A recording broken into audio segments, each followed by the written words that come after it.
Hello everybody, welcome to the Chessbait Drivecast, your one-stop shop for kind of controversial topics and kind of controversial opinions. Okay, so I'm just going to get this out of the way. If you guys don't watch soccer, if you guys don't watch European soccer, / football, whatever you want to call it, I don't care.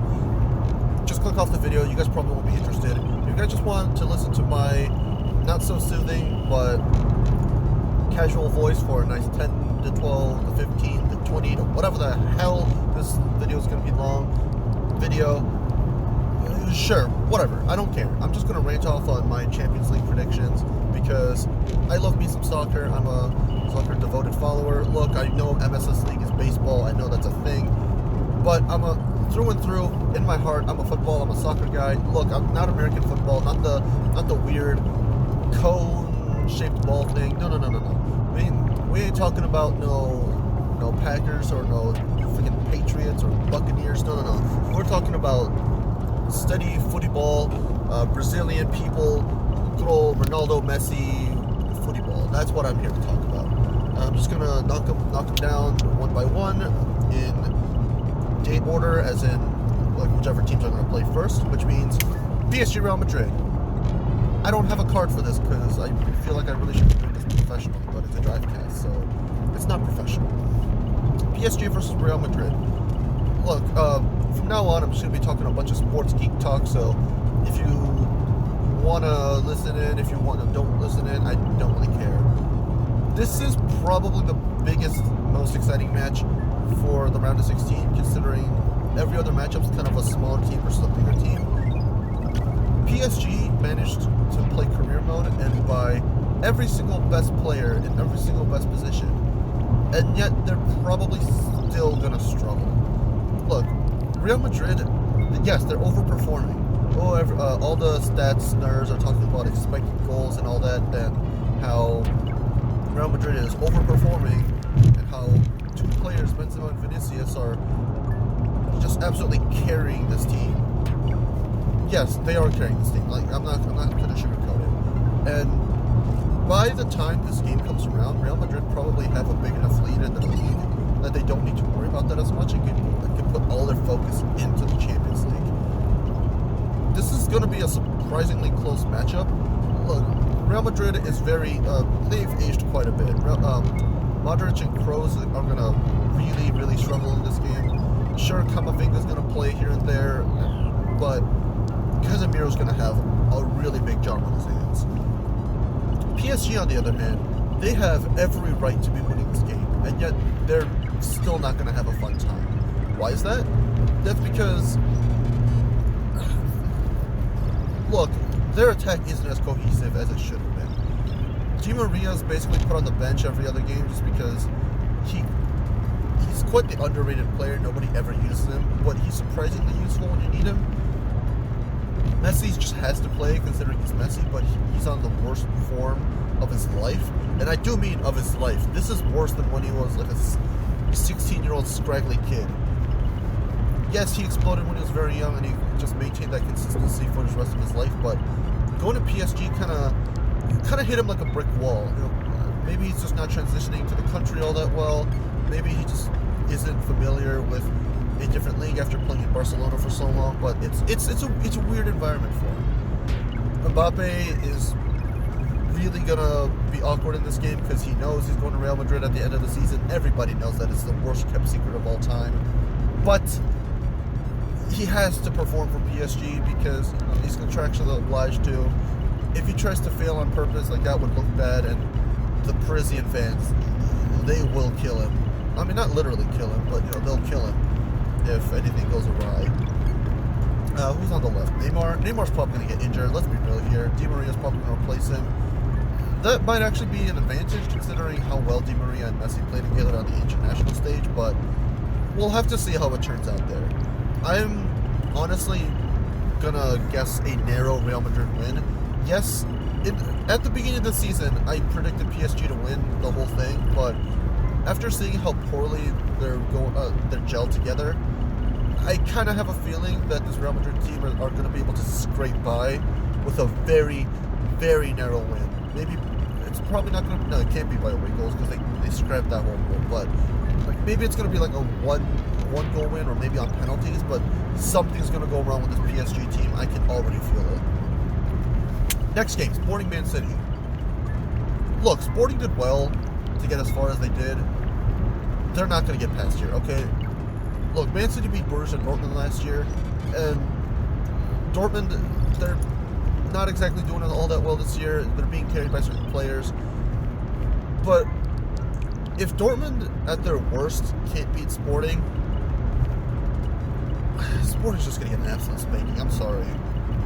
Like, I understand that Sporting got, a cup and a league win last year, but that's not going to be enough to carry them through Man City, who's probably in the top 3 best teams in the world right now. Like, there's no way around it. Man City's just going to get through. Next team, RB Salzburg versus Bayern. Look, Salzburg has been very impressive.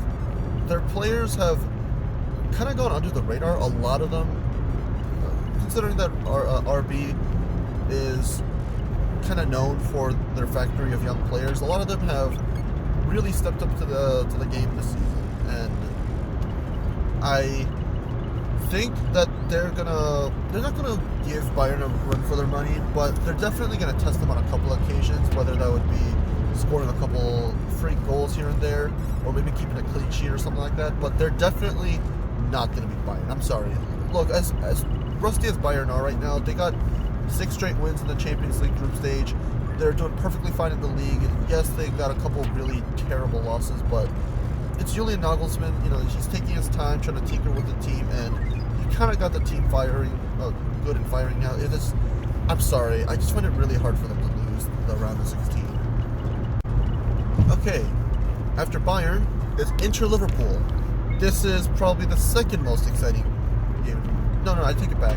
This is probably the third most exciting game to watch, because Inter are fighting for their life in the Serie A right now, the Italian league. Inter are flying as much as they did last year, surprisingly. They're not pulling away from the group as much as from the rest of the Cheesebait pack, but they're going to be fighting for the league through and through. And because of that, I don't really know how well they'll be able to balance the league and the Champions League. Liverpool is kind of in the same situation. I'm guessing by the time this game comes around, they'll still be in the title race, probably maximum 3 points behind Man City. I'm not even joking. Maybe they'll be ahead. That's how close it's going to be. Maybe they'll be tied.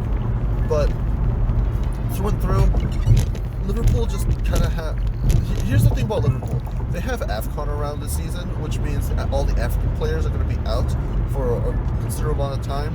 And I think the Champions League is genuinely right when they're able to come back to start playing again. So they're going to be they're not going to be rusty, but they're going to be away from the players for a little bit. Maybe the teamwork won't gel as much as well they did. Something's going to happen. And that's where Diogo Jota comes in. He's going to barely be able to scrape Liverpool through this win, because Inter, they have a very strong European core. I mean, they got Dzeko firing like he was in 2012. They get, or actually, it's probably better described in 2010. They got Dumfries, used sparingly but surprisingly effective. Who else they got? Their defense is always as strong as ever. Inzaghi, I'm telling you, he's like the next big thing. He's a shockingly good coach, and I'm surprised that not as many people rate him as well as other people. But I'm just gonna say it, Liverpool. Look, I'm sorry. Look, there's no overlooking Van Dijk. Oh shoot.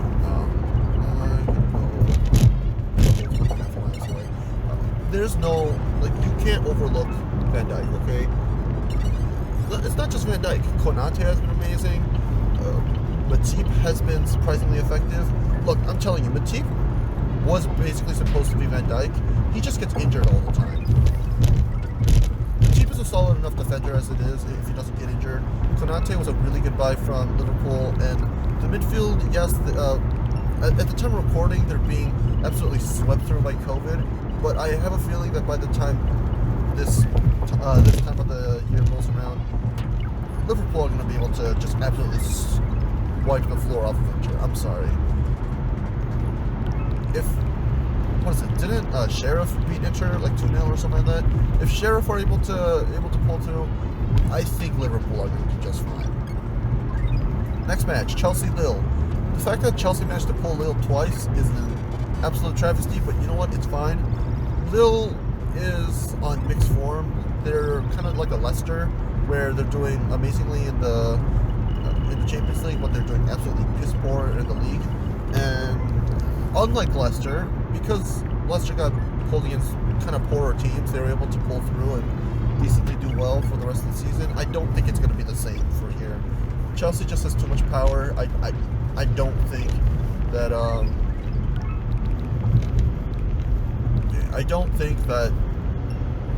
Lille will be able to get through the absolute amount of Chelsea. Look, Chelsea's a great team, okay? And even though they have been struggling here and there, they won the Champions League last year for a reason.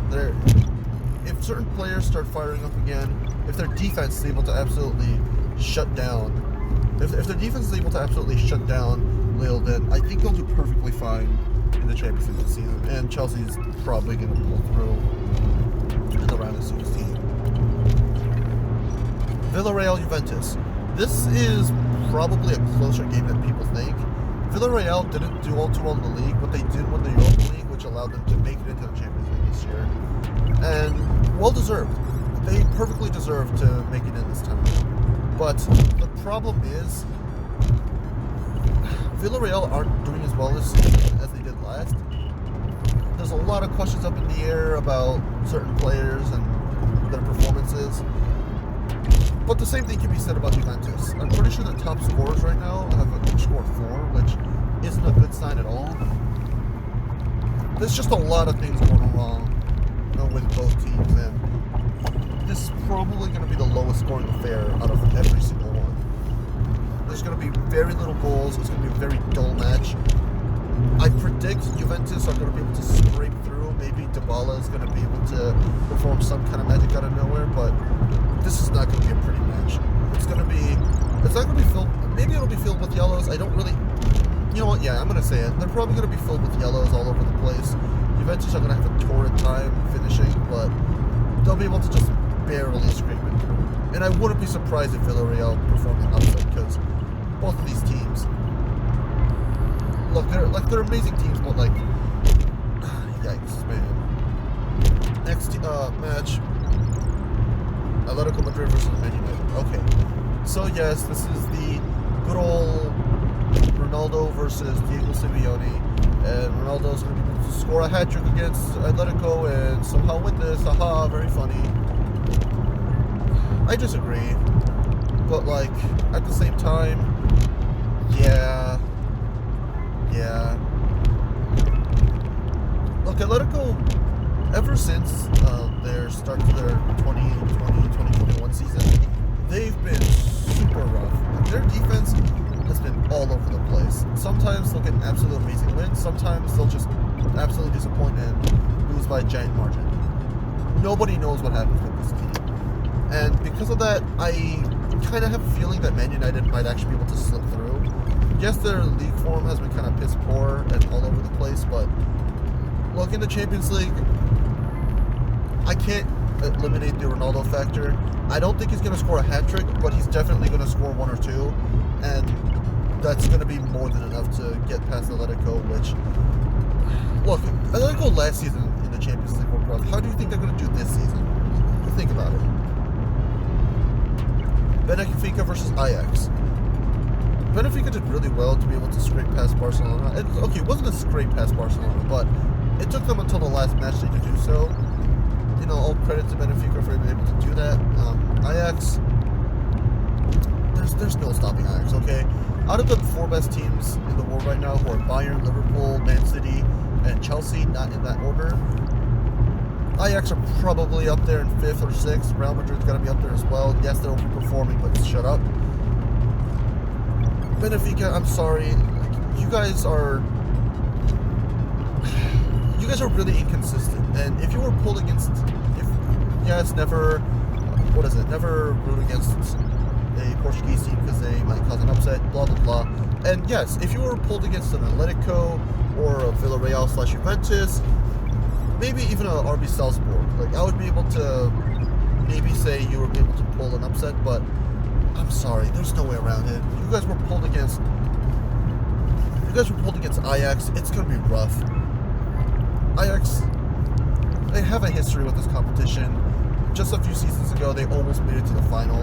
And this team is absolutely on fire. Sebastian Haller, he's going to be able to absolutely make mincemeat out of this Benfica team. And because of that, I can't see anything else but an Ajax win. I'm absolutely sorry. But I believe that concludes my Champions League predictions. I know I didn't go in depth with certain matchups. I know I spent a little too much time with certain teams against others. But you know what? This is my video. This is my Drivecast. I get to say whatever the hell I want. So if you enjoy this, make sure to like, comment, subscribe. I know that's cringe as always. But how else are you going to be notified?